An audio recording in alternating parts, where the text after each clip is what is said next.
दोस्तों एक बार फिर शिंदे सेना और अजीत पवार देखते रह गए और बीजेपी ने फिर से एक बार महाराष्ट्र में बाजी मार दी है। यानी वो जो चाहती थी वो कर दिया है। विधानमंडल के 11 समितियों पर अपने विधायकों को अध्यक्ष बना दिया है बीजेपी ने। जी हाँ दोस्तों, बड़ी खबर निकल के सामने आ रही है और एक बार फिर से एकनाथ शिंदे और अजीत पवार देखते रह गए और माना जा रहा है कि इससे बीजेपी की स्थिति महाराष्ट्र में और भी ज्यादा मजबूत होगी। कैसे एक और झटका महायुति में शामिल दोनों गठबंधन की पार्टियों को मिला है, इस पर चर्चा करेंगे। नमस्कार दोस्तों, मेरा नाम है मनीष कुमार सिंह और आप देख रहे हैं 4 पीएम महाराष्ट्र।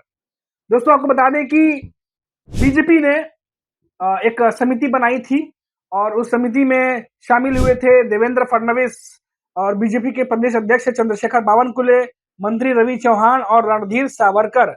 इनकी अगुवाई में ये जो विधानमंडल के 11 अध्यक्षों की नियुक्ति की गई है, बीजेपी ने अपने विधायकों की नियुक्ति कर दी है। और अब ये माना जा रहा है कि ये जो बीजेपी की अजीत पवार की एनसीपी और एकनाथ शिंदे की शिवसेना से जो रार चल रहा है, उसके चलते ये फैसला हो सकता है कि लिया गया हो। क्योंकि एक विधायक है बीजेपी के, उन्होंने कहा कि इससे बीजेपी की स्थिति महाराष्ट्र में और भी ज्यादा मजबूत होगी। तो दिन बर दिन जिस तरीके से बीजेपी फैसला कर रही है, फडणवीस सरकार फैसला कर रही है, अपने हितों को देखते हुए लग रहा है कि बीजेपी के हितों को देखते हुए तमाम फैसले किए जा रहे हैं। अब देखिए, विधानमंडल की 11 समितियों पर अपने विधायकों की नियुक्ति करना अपने आप में एक बड़ी खबर है दोस्तों। और बता दें कि जो समिति बनाई गई थी उसमें भी सब बीजेपी के ही नेता थे। और कौन कौन से मंत्री बनाए गए हैं वो लिस्ट आप देखिएगा, स्क्रीन में दिखाता हूं, पढ़ के बताता हूं कि सार्वजनिक उपक्रम समिति जो है राहुल कुल को बनाया गया है। पंचायत राज समिति का अध्यक्ष जो है वो संतोष दानवे पाटिल को बनाया गया है। आश्वासन समिति रवि राणा जो है, काफी नाम चर्चा में रहते अपने बयानों से, उनको बनाया है। अनुसूचित जाति कल्याण समिति नारायण कुचे को बनाया गया है। अनुसूचित जनजाति कल्याण समिति का राजेश पाडवी को बनाया गया है।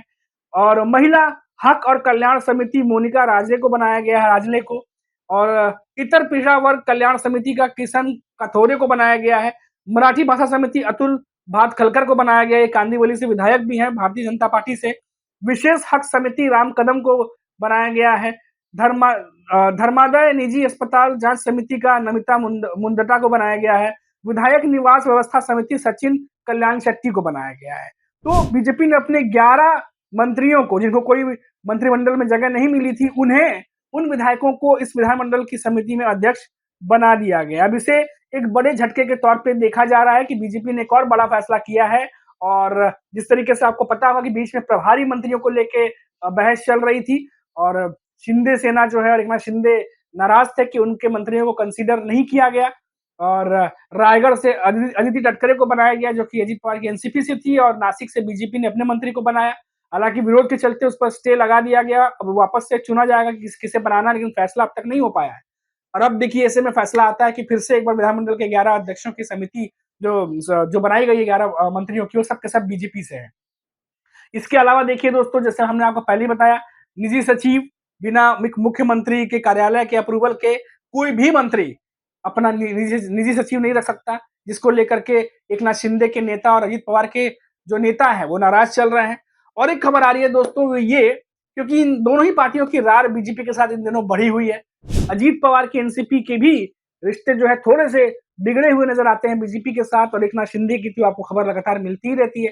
हालांकि ये दोनों नेता बार बार ये कह रहे हैं कि सब कुछ ठीक है हमारे बीच, लेकिन जो खबरें निकल के आ रही हैं उससे ये साफ पता चलता है कि महायुति के भीतर सब कुछ ठीक नहीं है।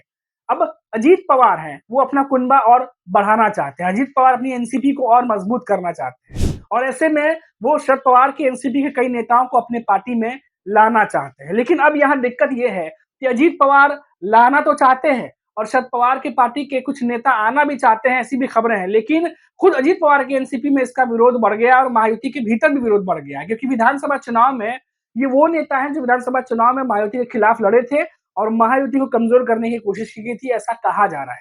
लेकिन ये माना जा रहा है कि 2023 में जब अजीत पवार अलग हुए थे तो उस दौरान कई सारे मंत्री शरद पवार के साथ चले गए थे, और ऐसे में अब उनको लाना, जब ऑलरेडी महायुति के भीतर इतने सारे मंत्री हैं और किसी को पद नहीं मिल पा रहा है, ऐसे में और मंत्रियों को शामिल करना ये सही नहीं होगा। इसको लेके विरोध चल रहा है अजीत पवार की एनसीपी के भीतर।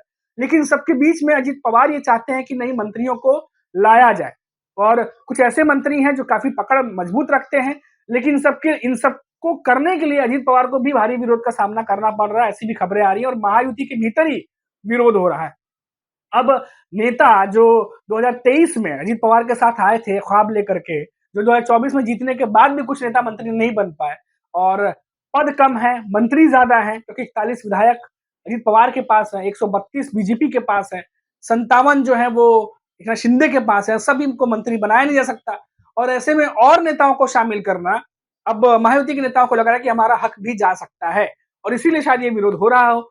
लेकिन विरोध की बात इसलिए चर्चा करना जरूरी है दोस्तों, क्योंकि महायुति के भीतर देवेंद्र फडणवीस लगातार कोशिश ये कर रहे हैं कि बैलेंस बनाया जाए, लेकिन अब उनके जो फैसले हैं इन दिनों जो लेते दिखाई दे रहे हैं, ऐसा लग नहीं रहा कि वो भी किसी को बख्शने के मूड में है। पहले देवेंद्र फडणवीस जो मान मुनव्वल बीजेपी की तरफ से की जा रही थी, और लेकिन अब ऐसा लग रहा है कि महायुति के भीतर अब कोई भी नेता किसी को मनाना नहीं चाह रहा। सभी जो अपना अपना कार्यभार संभालने थे वो संभाल चुके हैं, अब दनादन फैसले लिए जा रहे हैं। जैसे कि मैंने आपको बताया कि निजी सचिवों की नियुक्ति को लेकर के देवेंद्र फडणवीस ने साफ कह दिया है कि कोई भी फिक्सर मतलब जो पैसों को लेकर के जो एक तरीके से गड़बड़ काम करते हैं और डील करते हैं गलत तरीके से, जो नहीं किया जाना चाहिए, एक फिक्सर टाइप के जो लोग होते हैं उन पर रोक लगा दी है कि कोई भी ऐसे व्यक्ति जिस पर फिक्सर है या कोई आरोप है, उनकी निजी सचिवों के तौर पर नियुक्ति नहीं की जाएगी किसी भी मंत्री के।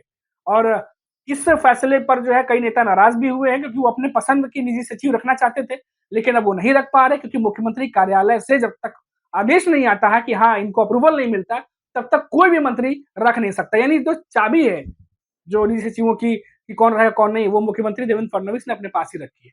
अब देखिए इसकी चर्चा इतनी ज्यादा है दोस्तों कि उद्धव ठाकरे की शिवसेना भी देवेंद्र फडणवीस की दोनों तारीफ कर रही है कि ये बड़ा बढ़िया फैसला लिया गया है। जो आरोपी हैं, भ्रष्टाचार के आरोपी हैं, उनको सत्ता से दूरी रखना चाहिए और देवेंद्र फडणवीस का ये अच्छा स्टेप है। लेकिन उद्धव ठाकरे की शिवसेना तो तारीफ कर रही है, लेकिन गठबंधन जो महायुति गठबंधन है उसके ही दल एकनाथ शिंदे और अजित पवार के एनसीपी के नेता इस फैसले से नाराज चल रहे हैं। अब देखना होगा कि आने वाले समय में क्या देवेंद्र फडणवीस जो अकेले फैसला लिए जा रहे हैं जिससे नेताओं में नाराजगी देखी जा रही है, अजित पवार के एनसीपी के बड़े नेता माणिकराव कोकाटे, उनके बारे में हमने बताया कि कैसे नाराज हो गए हैं।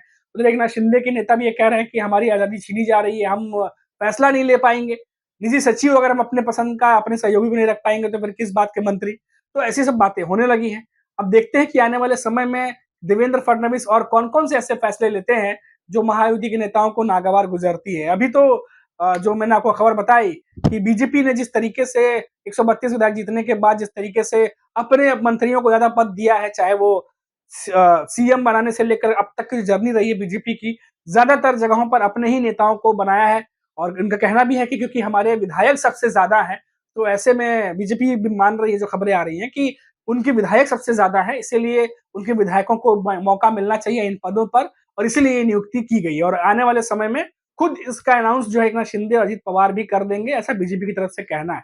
अब देखिए क्या रिएक्शन आता है दोनों नेताओं की तरफ से, क्योंकि ये अपने आप में एक बड़ी चीज है जो बीजेपी ने सारे मंत्रियों को, अपने ही मंत्रियों को अध्यक्ष बना दिया है विधानमंडल की समिति में। अभी इतना ही, आप देखते रहिए 4 PM महाराष्ट्र। नमस्कार।